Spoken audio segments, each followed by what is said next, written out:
much very famous and had lots of money would be interested in saving a poor Georgia farmer to help save his family farm that's been in his family for hundreds of years. What it meant to us going to New York to meet Donald Trump was a celebration.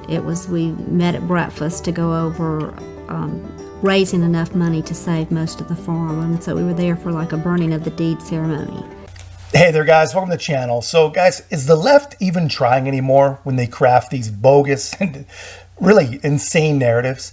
I mean, they're not trying anymore. They just keep going back to the same tired old wells. And even their mushy-brained victims are starting to come out of that fog. You know, the more people see, the more they actually hear about both men. It's getting more and more difficult for anyone that can still critically think. And granted, that list is pretty short, but it's getting very, very difficult for people to believe that Joe equals good, blue-collar, honest family man, and Trump equals fascist Hitler devil. But for those of us that still haven't woken up, we're going to break down some contrasting narratives is a good way to put it. But before we do, guys, thank you so much to everyone that's been subscribing and leaving such great comments.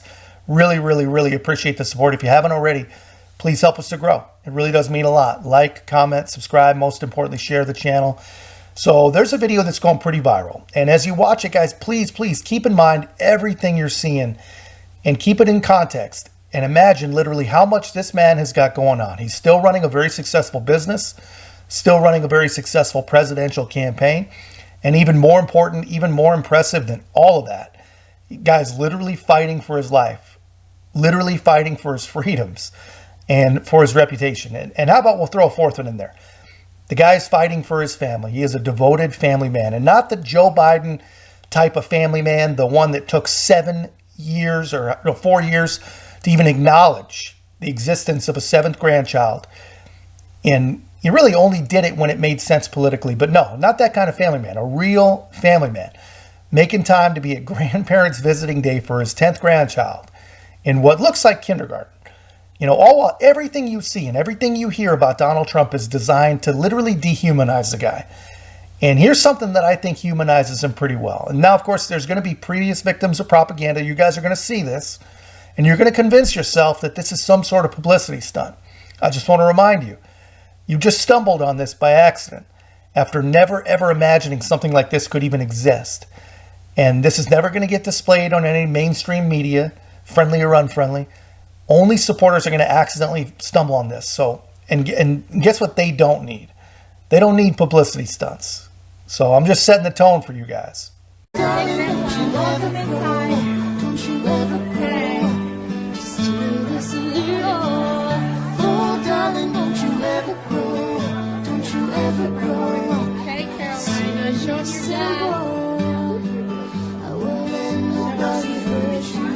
I know, right?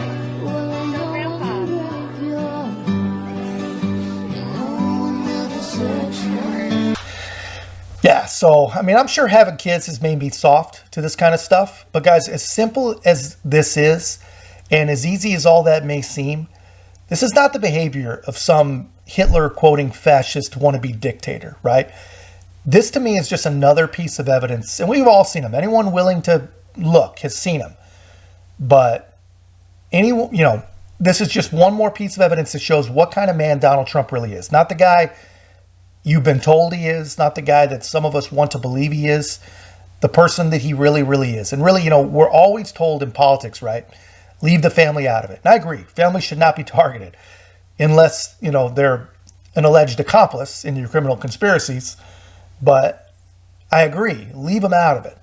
But I do believe it's completely fair to judge a politician by the quality of their parenting and even maybe the quality of their family. And I believe if we're to judge both Donald Trump and Joe Biden on the quality of their parenting, I think even the most in the tank, vote blue no matter who type would absolutely have to admit that there is a pretty clear and very, very stark contrast.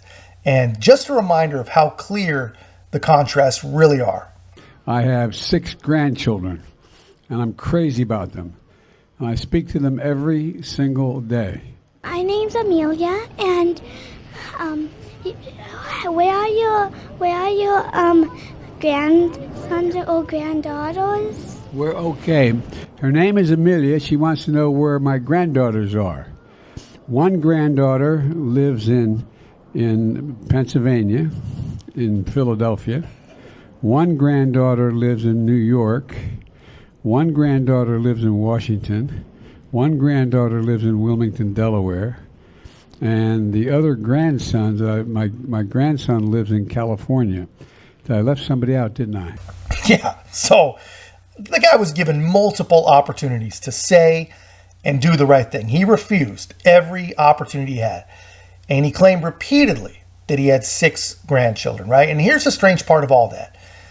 The Democrats, the Bidens, they have really used to an almost impressive political advantage his son's struggle with addiction and douchebaggery, right? So why ignore and why hide a beautiful and innocent granddaughter that is the result of drug addict douchebaggery, right?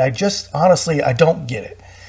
And it doesn't make a lot of sense, right? It feels more personal to me than anything else. And honestly, this is a story that really upsets me every time, and it's my least favorite thing and the thing I dislike the most about Joe Biden. And I think it reveals the most about the president's character. Honestly, this is not a political issue. These people want to claim, and I mean the Democrats, the left, they want to claim that the Bidens are the kind ones. They're the humanitarian ones. They're the compassionate ones. Well, guys, I'm sorry. I don't care what side you're on. If you're willing to emotionally damage a 4-year-old child, literally for the remainder of her long life because of politics, if you can't bring yourself to not just acknowledge, but also to deeply love, accept, and support an innocent 4-year-old kid, then honestly, man, how insanely foolish are the rest of us that actually believe that they'd be willing to do the same for any of us? And it's just, I don't know how anyone could possibly believe that. I don't know how the apologists could possibly look past this and not even address it. It's just crazy to me. But guys, that's just my take. Let me know your take in the comments. If you haven't already, please make sure to like, comment, subscribe. Most importantly, share the channel. We'll see you in the next one.